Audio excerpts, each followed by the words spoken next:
Stock మార్కెట్లో invest చేసే ముందు మీ యొక్క స్టాక్ అడ్వైజర్తో కానీ లేదా మీ యొక్క ఓన్ రీసెర్చ్ అనాలిసిస్తో ఇన్వెస్ట్మెంట్ చేయాల్సిందిగా కోరుచున్నాను. ఈ వీడియో కేవలం ఎడ్యుకేషన్ పర్పస్ కోసం చిత్రీకరించడం జరిగింది. We are not responsible for your trading and investment. Also we are not SEBI registered అండి. సో హాయ్ గైస్, సో ఈరోజు కూడా ట్రేడ్ అయితే చేయడం జరిగిందనమాట. ఎస్పెషల్లీ ఈరోజు 2 ట్రేడ్లు అయితే తీసుకున్నానండి.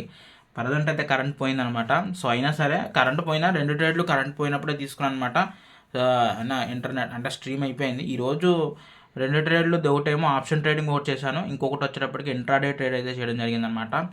సో ఇంట్రాడే ట్రేడ్ వచ్చేటప్పటికి నాకు ఎస్పెషల్లీ నేను మహేంద్ర అండ్ మహేంద్ర మీద అయితే చేయడం జరిగింది.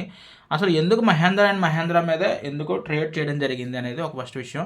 అండ్ ఈరోజు తమిళలో కూడా లాభమా నష్టం అని చెప్పేసి 2 మెన్షన్ చేశాను. ఎందుకు మెన్షన్ చేశానంటే, నన్ను ఈరోజు చాలామంది అడిగారు, ఈరోజు ఏంటి లాభమా నష్టమా అని కొంచెం చాలామంది స్ట్రెస్ చేసి అడిగారు. యాక్చువల్లీ అంటే ఎందుకో నాకు తెలియదు కానీ, బట్ నేను లాభపడతాను నష్టపోతాను అనేది వీడియోలో చూద్దామని చెప్పేసి వీడియో చెప్పాను అనమాట. సో అందుకని సో ఈరోజు కూడా లాభమేనండి. సో ఏంటి అసలు ఎంత లాభం వచ్చింది అనేది ఫస్ట్ విషయానికి వస్తే, Mahindra and Mahindra first of all దాని మీద మాత్రమే నేను ఇంట్రాడే చేయడానికి రీజన్ ఏంటంటే, సో మహేంద్ర అండ్ మహేంద్ర వాళ్ళు 2 కొత్త ఈవీ మోడల్స్ అనేది లాంచ్ చేశారనమాట.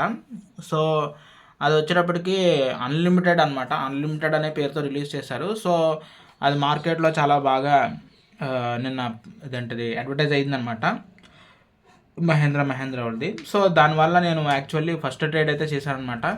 సో ఆల్మోస్ట్ చాలాసేపు హోల్డ్ చేశానండి. ఆల్మోస్ట్ నేను 9 అంటే మార్కెట్ ప్రీ ఓపెనింగ్ టైం నుంచి అండ్ ఆఫ్టర్నూన్ 12:45 వరకు కూడా నేను ఆ షేర్స్ నేను హోల్డ్ అయితే చేశానమాట.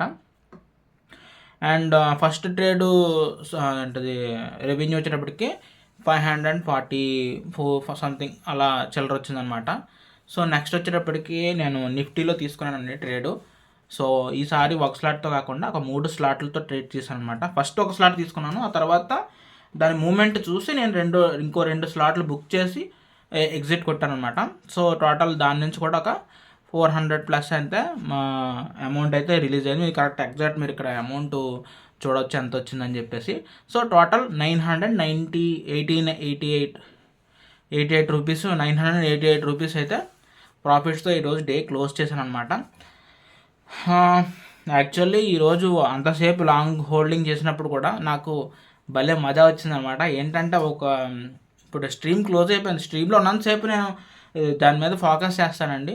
బట్ స్ట్రీమ్ అయిపోయిన తర్వాత నాకు వేరే పనులు వచ్చేసినాయి. నేను చికెన్ షాప్కి వెళ్ళేటప్పటికి, అంటే నేను మొబైల్తో కూడా తీసుకెళ్ళానండి. సో నేను చికెన్ షాప్కి వెళ్ళి చికెన్ పికప్ చేసుకోవడానికి వెళ్ళేటప్పటికి 1000 రూపీస్ మైనస్లో ఉంది M&M. ఎందుకంటే అప్పటికే నేను 34 షేర్స్ హోల్డ్ చేస్తున్నాను అనమాట. 32 షేర్స్ హోల్డ్ చేస్తున్నాను అనమాట. సో 1000 రూపీస్ మైనస్లో ఉండేటోటి ఇంక ఎగ్జిట్ కొట్టేద్దామా, చికెన్ షాప్ దగ్గర ఎగ్జిట్ కొట్టేద్దాం అనిపించింది. సర్లే ఇంటికి వెళ్ళిన తర్వాత ఎగ్జిట్ కొడదామని చెప్పేసి ఇంటికి వెళ్ళే దారి మధ్యలో కూడా అదే ఆలోచన అనమాట. ఎంత ఉంటుంది 1000 కాస్త 2000 అయిపోయింటుంది దారిలోను, ఇటువంటి ఆలోచన అనమాట. ఎనీహా ఇంటికి వచ్చే చూశాను, ఒక 800-700కి వచ్చిందనమాట. బట్ కానీ మళ్ళీ 1000 రూపీస్కి వచ్చింది. సో అప్పుడు ఇంకొక 8 షేర్స్ ఇంకా యాడ్ ఆన్ చేశాను కొన్ని షేర్స్. మ్యాక్సిమం ఆల్మోస్ట్ నేను 25,000 రూపీస్ తోటి నేను ట్రేడ్ చేశానండి ఈరోజు. హయ్యెస్ట్ ట్రేడ్ అనమాట అది M&M తోటి. సో బట్ 545 తక్కువ లాస్ తోటే ఎగ్జిట్ అయ్యాను. ఎందుకంటే చాలా లీస్ట్గా వచ్చేసిందండి M&M. అసలు యాక్చువల్లీ ఎక్స్పెక్ట్ చేయలేదు. బట్ కానీ నేను తక్కువలో, అంటే ఆ డౌన్లోనే చిన్న పికప్ రాగానే ఎగ్జిట్ అయ్యాను నేను. అంటే అది స్టాప్ లాస్ క్యాండిల్స్ అంటారు అట్లా. అంటే ఏం లేదు, వీళ్ళు ఇంత డౌన్ అవుతున్నప్పుడు ఒక స్టాప్ లాస్ క్యాండిల్ పైకి వెళ్ళి వస్తుందండి. అప్పుడు మనం ఆ స్టాప్ లాస్ క్యాండిల్ ఒక్కటి జస్ట్ కరెక్ట్గా గ్రాప్ చేసి ఎగ్జిట్ అయితే మాత్రం గ్యారంటీ మనకి మంచి లాభంలో ఎగ్జిట్ అవ్వచ్చు. అది బాగా పైకి వస్తుందండి. సో అది టెంపరీ అనమాట. అది కూడా మళ్ళీ కిందకు వచ్చేస్తుంది, కానీ అది టెంపరీ అనమాట. స్టాప్ లాస్ క్యాండిల్ ఒకటి ఉంటుంది, చాలా జాగ్రత్త అబ్జర్వ్ చేయాలని. సో అంటే నేను ప్రతి దానికి అంటే నాకు ప్లాన్ ఏ ఉంటుంది, ప్లాన్ బి ఉంటుంది, మార్చేస్తానండి యాక్చువల్లీ. సో అందుకని ఒకటే స్ట్రాటజీ నేను ఫాలో అవ్వను. ఫస్ట్ ప్రీ ఓపెనింగ్లో నేను ఫస్ట్ ఏమనుకున్నానంటే, బాగా వస్తే మంచి ప్రాఫిట్స్ వస్తే ఎగ్జిట్ అయిపోదాం అనుకున్నాను. మంచి ప్రాఫిట్స్ వచ్చినప్పుడు ఎగ్జిట్ అయిపోయాను. మళ్ళీ నెక్స్ట్ రేట్ తీసుకున్నప్పుడు కూడా ఇంకొంచెం జాగ్రత్తగా చేద్దాం అన్నట్టు చేశాను అనమాట. మొత్తానికి M&M అయితే ప్రాఫిట్స్ తోటి ఎండ్ అయ్యాను. అండ్ నిఫ్టీ కూడా అంతేనండి, ప్రాఫిట్స్ తోటి ఎండ్ అయ్యాను. అది నాకు నిఫ్టీ చాలా కంఫర్టబుల్గా వెళ్ళింది ఈరోజు. ఏంటో అసలు ఏమాత్రం టెన్షన్ రాలేదు. ఎందుకంటే బికాజ్ ఇదంటే విన్ రేషియో అంటే వరుసగా విన్ అవుతున్నా అని చెప్పేసి ఒక కొంచెం కాన్ఫిడెన్స్ పెరిగింది. కానీ బట్ ఫస్ట్లో మొన్న ఆ ఎఫెక్ట్ పడిన తర్వాత, ఆర్బీఐ ఎఫెక్ట్ పడిన తర్వాత నుంచి కొంచెం డల్ అయిందనమాట. బట్ ఇప్పుడు కొంచెం కాన్ఫిడెన్స్ సెట్ అయింది. చూద్దాం, మరి ఏం కాదు, నాకు 6,000 టార్గెట్ ఇంకా ఉంది, 40,000 టార్గెట్ ఇంకా ఉంది. సో అది కంప్లీట్ అవ్వాలి. సో అది కంప్లీట్ అయిన తర్వాత 10,000 మళ్ళీ నేను ఇన్వెస్ట్మెంట్లో పెట్టాలి. సో అది చూద్దాం, లెట్స్ గో.